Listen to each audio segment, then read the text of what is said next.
السلام علیکم ورحمۃ اللہ وبرکاتہ۔ بسم اللہ الرحمن الرحیم۔ الحمد للہ رب العالمین، والصلاة والسلام علی خاتم الانبیاء والمرسلین وعلی آلہ وصحبہ اجمعین، اما بعد۔ یہاں پر آج کل کرونا وائرس کیا پھیلا کہ جو ہے فتنوں کے دروازے شروع ہو گئے، اور ہر ایک اپنا تبع آزمائی کرنے پر لگ گیا ہے، علاج بتانے پر، وظیفہ بتانے پر لوگ لگے ہوئے۔ اللہ رب العالمین ہدایت دے لوگوں کو۔ صحیح ہے کہ کتاب و سنت کا صحیح فہم، صحیح بصیرت انسان کو نہ ملے تو اسی طریقے سے بھول بھلائیوں میں انسان ٹامکٹویاں مارتا رہتا، کوئی وظیفہ بتا رہا ہے، کوئی وظیفہ بتا رہا ہے۔ اللہ تعالیٰ کی کرم فرمائی ہو، اور سب کو رسول اللہ خواب میں آ رہے ہیں، سب کو رسول اللہ خواب میں آ کے بشارت سنا رہے ہیں۔ یہ تو دکان کھول لیا لوگوں نے بشارتوں کی۔ یہاں پر سردست میرے سامنے جو خواب ہے وہ یہ ہے کہ ایک تبلیغی جماعت کی کسی بزرگ نے، جن کو اکثر خواب میں رسول اللہ کی زیارت ہوتی رہتی ہے، انہوں نے اپنا خواب بیان کیا ہے، اور وہ خواب یہ ہے کہ انہوں نے رسول پاک صلی اللہ علیہ وسلم کو خواب میں دیکھا۔ آپ نے آ کر ان سے بتایا کہ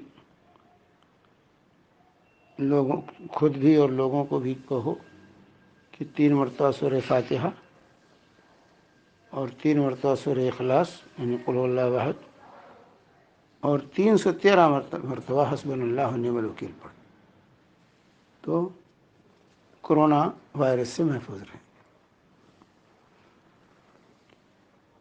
اس خواب کو ہمارے مفتی تقی عثمانی صاحب نے نقل کیا ہے، بیان کیا ہے، اور خود مولانا تقی عثمانی صاحب نے یہ کہا خواب کوئی حجت نہیں ہے، لیکن اس کے باوجود کہتے ہیں کہ یہ عمل کرنے میں کوئی حرج نہیں۔ دیکھیے، دین رسول پاک صلی اللہ علیہ وسلم کی حیات طیبہ میں مکمل ہو چکا ہے۔ الیوم اکملت لکم دینکم واتممت علیکم نعمتی ورضیت لکم الاسلام دینا، یہ حجۃ الوداع کے موقع پر نازل ہو چکی ہے، دین کی تکمیل کا اعلان ہو چکا ہے، اور وہی کا سلسلہ منقطع ہو چکا ہے۔ اب کسی امتی کا خواب یہ کوئی شرعی حجت اور دلیل نہیں، کسی امتی کا خواب شرعی حجت اور دلیل نہیں، اس سے کوئی عمل ثابت نہیں ہو سکتا، شریعت کا کوئی عمل اس سے ثابت نہیں ہوگا کہ فلاں بزرگ نے، فلاں جماعت کے بزرگ نے خواب دیکھا ہے، رسول اللہ نے آ کے خواب میں کہا ہے۔ رسول پاک اپنی حیات طیبہ میں جو کچھ بتا کے گئے ہیں وہی دلیل ہے، وہی حجت، اسی پر امت کو عمل کرنا ہے۔ خواب دیکھنے والا سچا ہے کہ جھوٹا ہے، اور خواب سچا بھی ہو تو اسے کوئی، یہ علماء کا اس پہ اتفاق و اجماع ہے، کوئی مسئلہ اس سے ثابت نہیں ہوتا، خواب سے کوئی مسئلہ ثابت نہیں ہوتا ہے، یہ واضح ہونا چاہیے۔ تو یہاں پر جو ہے اللہ کے رسول صلی اللہ علیہ وسلم نے اپنے حیات طیبہ میں جو نسخے بتائے ہیں، آخر اس کی ترویج اشاعت کیوں نہیں کیا، اس پہ اکتفا کیوں نہیں کیا؟ اللہ کے نبی صلی اللہ علیہ وسلم نے جو وظیفے بتائے ہیں اس کو پڑھو، اس پر عمل کرو، جیسے صبح و شام کے اذکار ہیں، وہی میں سے ایک ذکر ہے بسم اللہ الذی لا یضر مع اسمہ شیء فی الارض ولا فی السماء والسمیع العلیم، 3 مرتبہ صبح، 3 مرتبہ شام کو پڑھ لیجیے، لم یضرہ شیء، کوئی کرونا یا کرونا کا باپ بھی نقصان نہیں پہنچا سکتا۔ یہ اللہ کے رسول صلی اللہ علیہ وسلم کے اپنے حیات طیبہ میں بتا دیا، صحیح سند کے ساتھ یہ چیز ثابت ہے، ثقہ راویوں نے اس کو روایت کیا ہے، حدیث کی کتابوں میں موجود ہے۔ اس کو چھوڑ کر خوابوں کے پیچھے ہم دوڑیں، فلاں بزرگ نے دیکھا ہے، یہ خوابوں پر نہیں ہے دین قائم ہوا۔ کہ دین وحی الہی پر قائم ہوا، دین کی بنیاد وحی پر ہے، اور وحی کا سلسلہ نبی کریم صلی اللہ علیہ وسلم کے بعد منقطع ہو چکا ہے۔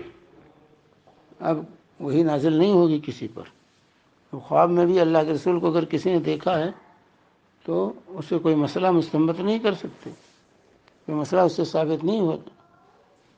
آپ نے حیات طیبہ میں جو وظیفے بتائے ہیں، اذکار بتائے ہیں، اس کی پابندی کیجیے۔ تو خوابوں کے پیچھے کیوں چکر لگاتے ہیں؟ تو اس طرح سے لوگ جو ہے آج کل خوابوں کو بیان کرنے میں لگے ہیں۔ کرونا وائرس، ارے وہ رسول اللہ کی حدیث بتاؤ، اللہ کے رسول فرمایا من صلی الفجر فی جماعہ کان فی ذمۃ اللہ، جس نے فجر کی نماز جماعت سے پڑھ لی وہ اللہ کے ذمہ ہو گیا، خلاص اللہ کی حفاظت میں آ گیا، اب اسے کوئی نقصان نہیں پہنچا سکتا۔ تو یہ چیزیں نہیں یاد آتی ہیں، بس وہی جو ہے من گھڑت اپنی طرف سے خواب ہو، من گھڑت وظیفے ہوں، اس طرح کی چیزوں پر لوگ۔ رسول اللہ نے خواب میں کہا تو بڑی اہمیت، اور اپنی بیداری کی حالت میں کہا اس کی کوئی اہمیت نہیں ہے۔ عجیب معاملہ، اگر کوئی ایک آگے شخص کہتا میں نے رسول اللہ کو خواب میں دیکھا، آپ نے یہ فرمایا، پتہ نہیں وہ بیان کرنے والا جھوٹا ہے سچا ہے، سچا خواب بیان کر رہا ہے، جھوٹا خواب بیان کر رہا ہے، کچھ پتہ نہیں، اور اس کے پیچھے دنیا دوڑ پڑتی ہے۔ ہاں رسول اللہ کو خواب میں، اپنے بیداری کی حالت میں صحابہ کے سامنے رسول پاک صلی اللہ علیہ وسلم جو فرمایا ہے، اور آج صحیح حدیث کتابوں میں بخاری میں مسلم میں موجود ہے، اس پر توجہ نہیں جاتی، اس کی اہمیت نہیں معلوم ہوتی کہ بیداری کے حالت میں صحابہ کے سے اللہ کے وسلم نے فرمایا، صحابہ نے امت کو بتلایا۔ تو صحابہ سے بڑھ کر کوئی بزرگ صاحب سچے ہو سکتے ہیں؟ یہ واضح ہونا چاہیے۔ اپنی زندگی میں اللہ کے نبی نے جو تعلیم دی ہے وہ ہمارے لیے حجت ہے۔ لوگوں کے خواب میں آ کر کوئی تعلیم دی وہ حجت و دلیل نہیں ہے، یہ واضح ہونا چاہیے۔ اللہ تبارک و تعالی لوگوں کو ہدایت دے، اور ایسا خواب بیان کرنے والوں کو پہلے ہدایت دے دے جو اس طرح خواب کو عام کرتے ہیں۔ خواب سے کوئی مسئلہ ثابت نہیں ہوتا۔ صلی اللہ علیہ نبینا محمد وعلی آلہ وصحبہ وسلم۔